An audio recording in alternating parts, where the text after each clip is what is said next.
Hello and welcome to Daily Reflection with Aneel Aranha. Today is the 23rd of October 2019 and we're going to reflect on Luke 12:39 to 48. Listen.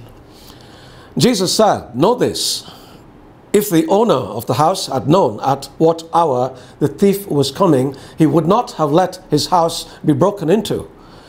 You also must be ready, for the Son of Man is coming at an unexpected hour."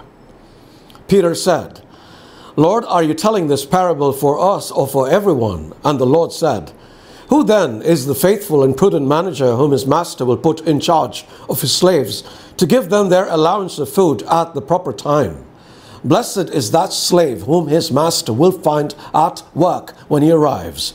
Truly I tell you, he will put that one in charge of all his possessions.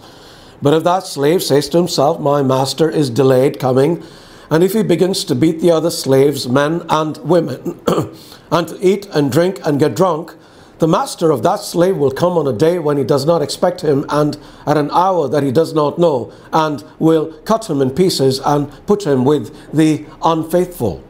That slave who knew what his master wanted, but did not prepare himself or do what was wanted, will receive a severe beating. But the one who did not know and did what deserved a beating will receive a light beating. From everyone to whom much has been given, much more will be required. And from the one to whom much has been entrusted, even more will be demanded." The Gospel of the Lord.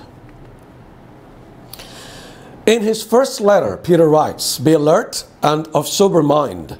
Your enemy, the devil, prowls around like a roaring lion looking for someone to devour. Resist him, standing firm in the faith, because you know that the family of believers throughout the world is undergoing the same kind of sufferings." Obviously, Peter had paid attention to what Jesus said in the passage we read today. We need to be alert. We need to be ready.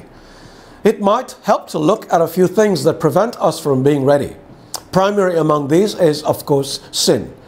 When we indulge in sin, we blunt our conscience. It's like doing drugs or cigarettes. I remember the first time I smoked. I coughed and I retched. The second time it tasted as disgusting, but it wasn't quite as unpleasant. It wasn't very long before I was smoking a packet a day, then 2, then 3. And it took my coming to Christ to be delivered of the habit. Sin is just like that. We know what is right and what is wrong. We know the consequences of doing what is wrong, yet we willfully choose to indulge ourselves, and the moral compromise leads us down a slippery slide that we find very hard to climb back on. Jesus can help us, but only if we determinedly choose to walk closely with him and listen to his voice. Grace cannot flow over us if we deliberately move out of its path. Next, in order to walk closely with God and listen to his voice, we need to be in prayer. The better word is relationship. A deep relationship with Jesus keeps us close to him. And when our thoughts are focused on God, we are less likely to be distracted. Consequently, we will be in an increased state of readiness. Along the same lines, meditation upon God's word also has the same effect. What goes in determines what comes out. And finally, it helps to tell ourselves that Jesus can call us to judgment any time. He will come like a thief in the night when least expected.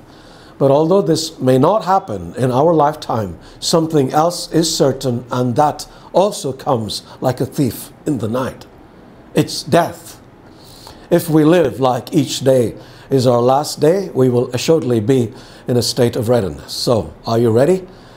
Help others to be ready too by subscribing and sharing these reflections. Click on the link below. God bless you.